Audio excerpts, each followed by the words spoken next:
how easily can I make changes on my website?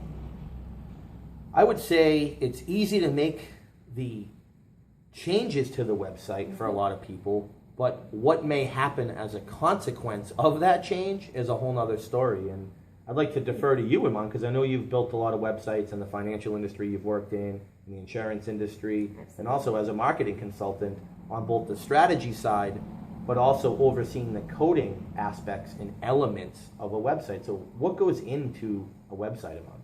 No, a whole bunch of stuff.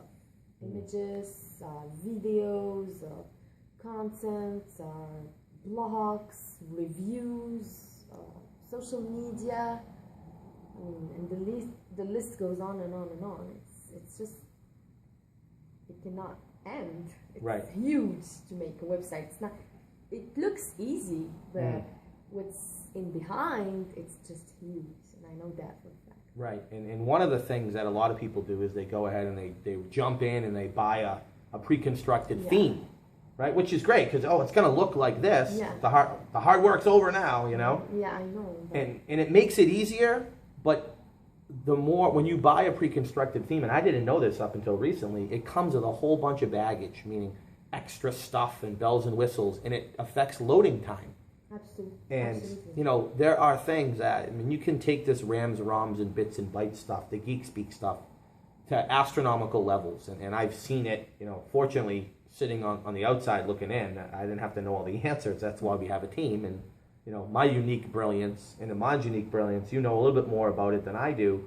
But it's really to work on the design strategy side and the copywriting side and the layout and the positioning stuff. Absolutely. Right? But all the things you just mentioned, when it's all said and done, you know, you have to know how to make a tweak so it looks right on the desktop or the laptop, on the tablet, and then on the mobile phone. That's the most important thing, because if you create a website and you're very happy of your website, and then 70% of people, they do their research on mobile devices. Especially people from other lands, like Miss Iman over here. We're laggards in America. The Europeans, man, and everywhere else, they're miles ahead of us. You've done a lot with mobile phone marketing and all that stuff. I know, and it's you can see that, oh my God, I cannot see this website correctly. What's wrong with those people? They only have versions for PC and laptops, and are they coming back? Yeah, exactly. No, they're not. And I just switch. Yeah, it's that simple. So it's a big deal. You can have autonomy. You can make changes. You know, we give all of our clients access to that. But after the first or second time, they just say, you know what? With your hosting package, if you want to know more about that, there's videos on that. You know I have an hour of website tweaks with you. I'm going to opt to go that route and let the experts do that. So on all three devices, you know, my site is going to stay nice and sound and tight and coded correctly.